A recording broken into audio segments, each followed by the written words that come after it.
আজি শিৱসাগৰ নগৰত অনুষ্ঠিত হোৱা ৰাইজৰ দলৰ কৰ্মী সন্মিলন আৰু ৰাজনৈতিক শিক্ষা শিবিৰত আমি উপস্থিত থকা ৰাইজৰ দলৰ সকলো কৰ্মীয়ে শপত লওঁ, সংকল্প লওঁ যে আগন্তুক পঞ্চায়ত নিৰ্বাচনত আমি আমাৰ দলৰ প্ৰাৰ্থীসকলক জয়ী কৰাবৰ কাৰণে অহোপুৰুষাৰ্থ কৰিম।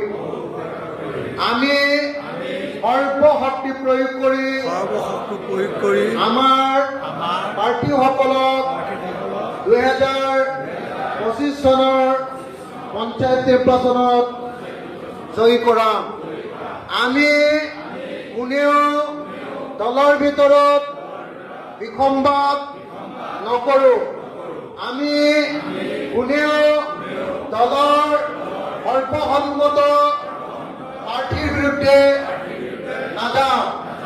আমি সকলোৱে মিলি প্ৰাৰ্থী নিৰ্বাচন কৰিম আৰু সেই প্ৰাৰ্থীক জিকাবৰ কাৰণে আন্তৰিকতাৰে সৈতে কাম কৰিম।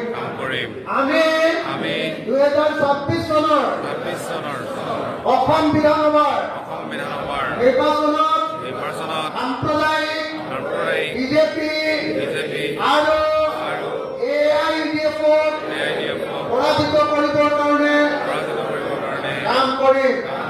আমি বিৰোধী ঐক্য মঞ্চৰ কাৰণে কাম কৰিম।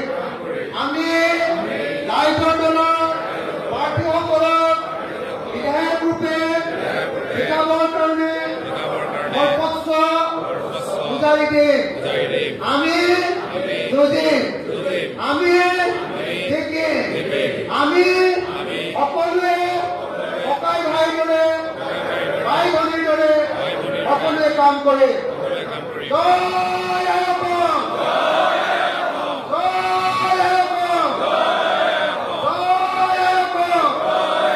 ৰাইজৰ দল জিন্দাবাদ, ৰাইজৰ দল জিন্দাবাদ, ৰাইজৰ দল জিন্দাবাদ, ৰাইজৰ দল জিন্দাবাদ, আঞ্চলিকতাবাদ জিন্দাবাদ, আঞ্চলিকতাবাদ জিন্দাবাদ, আঞ্চলিকতাবাদ জিন্দাবাদ, জাতীয়তাবাদ জিন্দাবাদ, প্ৰগতিশীল জাতীয়তাবাদ জিন্দাবাদ, সকলোকে লৈ কৰা জাতীয়তাবাদ জিন্দাবাদ, ঐক্যবদ্ধ জাতীয়তাবাদ জিন্দাবাদ, ইনকলাব জিন্দাবাদ, হিন্দু মুছলমানৰ ঐক্যবদ্ধ সংগ্ৰাম জিন্দাবাদ, সকলো জাতিৰ ঐক্যবদ্ধ সংগ্ৰাম জিন্দাবাদ, সকলো জাতি এক হওক, হিন্দু মুছলমানে এক হওক, যোগে হিন্দু মুছলমানে এক হওক, হিন্দু মুছলমানে এক হওক, হিন্দু মুছলমানে এক হওক, সকলো জাতি জনজাতি এক হওক, অসমীয়া জাতি এক হওক। ৰাইজৰ দলক শক্তিশালী কৰক, ৰাইজৰ দলক শক্তিশালী কৰক। আঞ্চলিকতাবাদ জিন্দাবাদ, জাতীয়তাবাদ জিন্দাবাদ।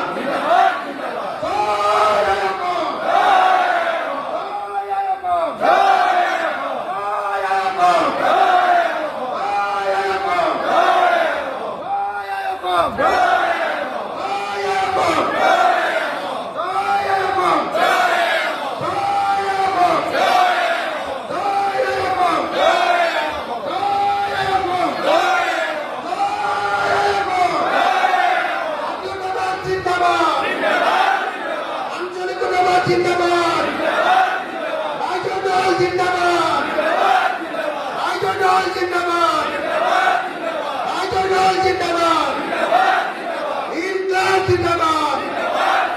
সকল রাইজ এক হোক, হিন্দু মুসলমান এক হোক, সকল জাতি এক হোক, অসমীয়া জাতি এক হোক।